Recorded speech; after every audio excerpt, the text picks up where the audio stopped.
Olá pessoal, aqui é Leonardo Montes trazendo mais uma reflexão para o canal Voz Espiritualista e hoje o nosso tema é hipnose obsessiva.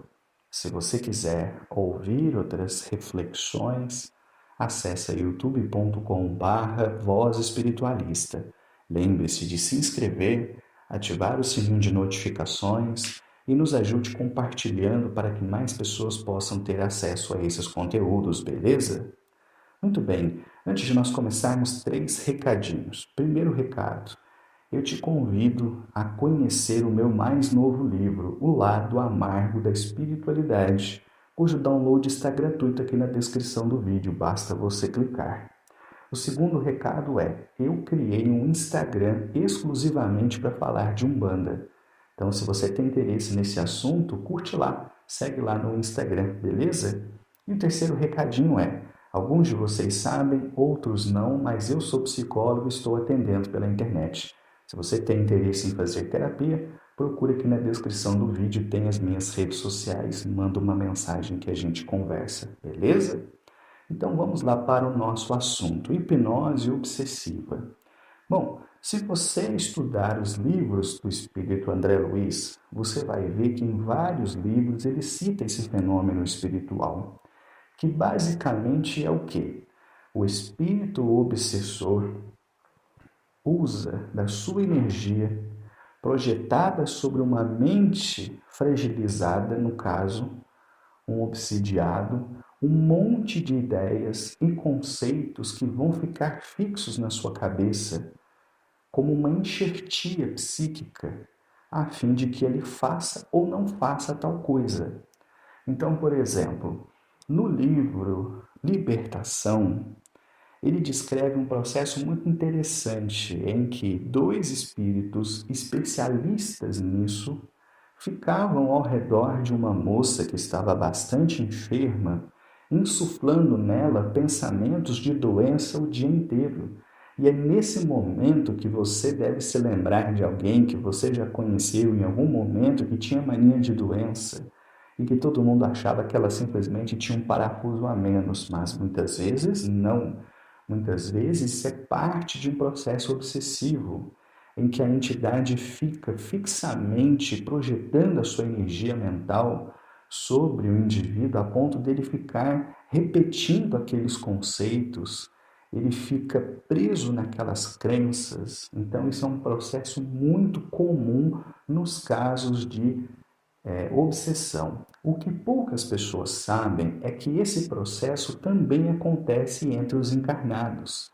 Lembra quando você era adolescente e sua mãe falava assim: eu não gosto de seus amigos, cuidado com essas companhias, esse tipo de coisa? E ela estava absolutamente certa. Por quê?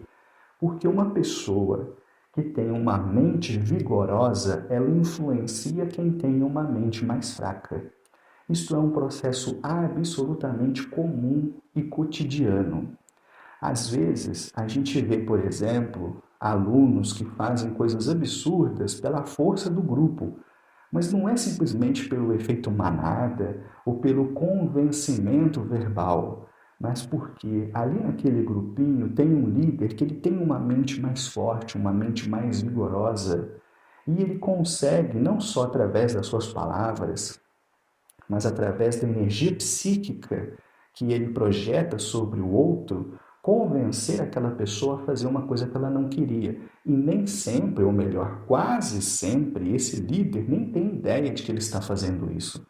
Ele provavelmente pensa que ele é apenas bom de lábia, mas não, ele tem uma mente mais vigorosa, uma mente dominadora, uma mente manipuladora.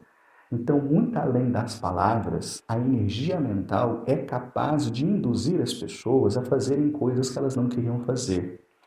E sem dúvida, existem N exemplos disso, até de pessoas que se envolvem em rascadas.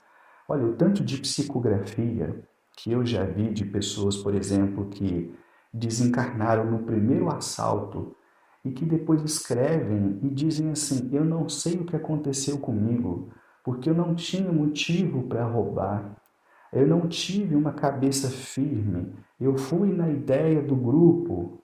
E a gente lê isso e não percebe, acha que é simplesmente uma questão verbal, um convencimento verbal, mas não é, é uma projeção psíquica.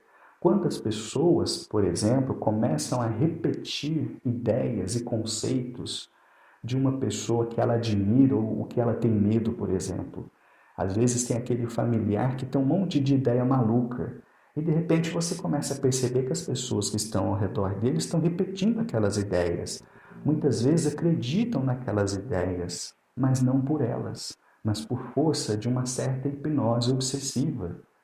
Então, esse é um ponto muito importante. Nós temos que ficar muito atentos às nossas ideias, aquilo que surge em nossa cabeça, porque uma pessoa vigilante, ela percebe, por que eu estou fazendo isso? Por que eu estou agindo assim? Mas uma pessoa de cabeça fraca não faz isso não. E isso é uma coisa que eu aprendi no terreiro. Quantas e quantas vezes eu via uma entidade chegar para uma pessoa e falar assim: filho, seu coração é bom.